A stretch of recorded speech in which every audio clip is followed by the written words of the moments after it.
Hello mga ka-legit Davercads, panibagong updates kung saan Sir Joey De Leon or Master Henyo Joey De Leon abay may napakaganda at napakalaking offer. Bakit naman nila tinanggihan ang lahat ng yan? But before that, if you haven't subscribed yet to my YouTube channel, please don't forget to like, share, and subscribe at hit mo na rin ang notification bell for more showbiz updates. Bago nga tayo magpatuloy, of course, nais ko po muna magpasalamat sa lahat ng mga legit viewers, subscribers at ang lahat ng mga legit na nanonood at sumusubaybay sa lahat ng ating mga updates. Maraming salamat po sa inyong panonood.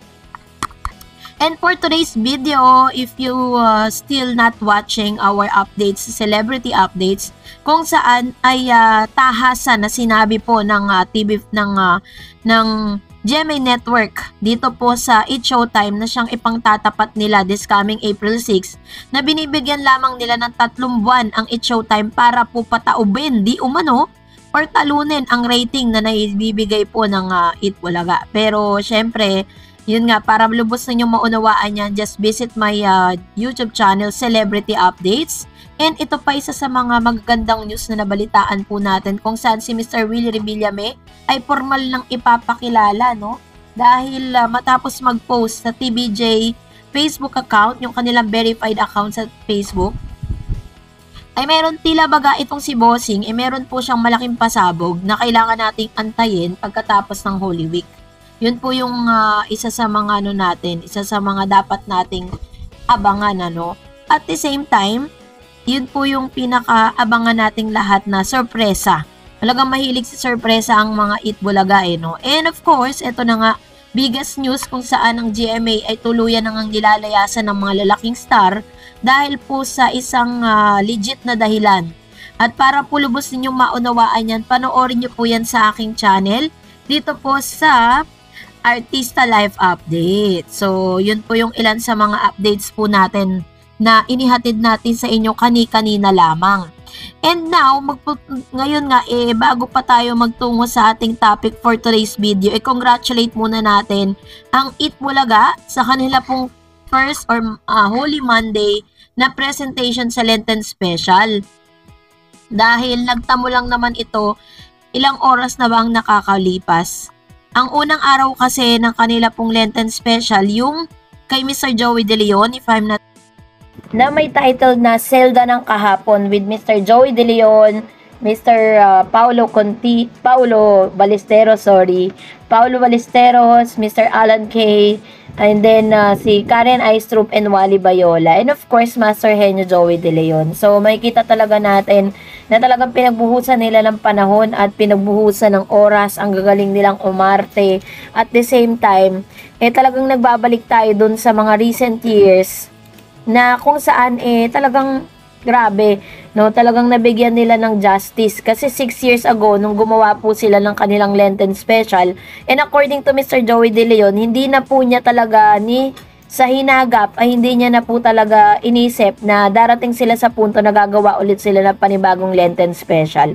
Kaya naman ngayon pa lang congratulate na natin itong ang It Bulaga at ang TBJ Production for having this kind of program na umere nga kanina lang. Of course, yung kanila pong online views hindi pa rin nagbabago, ganun pa rin naman kataas. I think they got 37,000 watching sa kanila pong official YouTube account sa TBJ. And all in all, they got 100 plus, no? Combined po yon sa Facebook and sa kanila pong YouTube, dalawang YouTube. At of course, mapapanood din sila sa iba pang mga network. And kung nadaan po kayo sa It's Showtime kanina, yung kanila pong program is replay. Yung syempre ang pinaka-highlights po talaga ng It's Showtime is yung kanilang especially for you. Yun po yung kanilang highlights kanina, and replay po lahat yun. Yun ang pinantapat nila. Samantalang ang TV5, very special yung Lenten natin dahil pinaghandaan talaga ng mga legit Davercads, ano. Pero eto na nga, no, dahil i-congratulate natin dahil may mga malalaking offer at may mga malalaking mga advertisers ang unti-unti nang bumabalik solido dito po sa TBJ. Kung matatandaan ninyo, naiulat po ng TV5 noon at ilan sa mga TBJ vloggers na talagang may mga 100% kasi nung umiere pa kasi ang Tahanang Pinakamasaya, may mga pagkakataon na parang nahati pa yung parang placing ng ads. Pero this time, 100% sa Itbulaga na nga, mula po nang iniwan or umalis or tinanggal ng GMA7 ang Tahanang Pinakamasaya sa kanilang network, ay tuluyan nang kumbaga parang namayagpag ng todo. No, ito pong Itbulaga dahil sa dami ng mga advertisement at may mga nagbabalik pa at talaga namang nagre-renew ng kanilang panibagong kontrata. Malalaman nyo yan kasi ang contract kasi ng mga advertisers, pwedeng nagbabayad sila ng quarterly or semi-annual tsaka annual. Meron din naman mga naka-lock-in talaga na hindi na nila kailangan mag-renew. Pero naka-lock-in sila for 5 years. Katulad po na nangyari sa Tahanang Pinakamasaya. May mga advertisers po doon na pumirma under the name ng Itbulaga. Kaya hindi nila ma-pull out.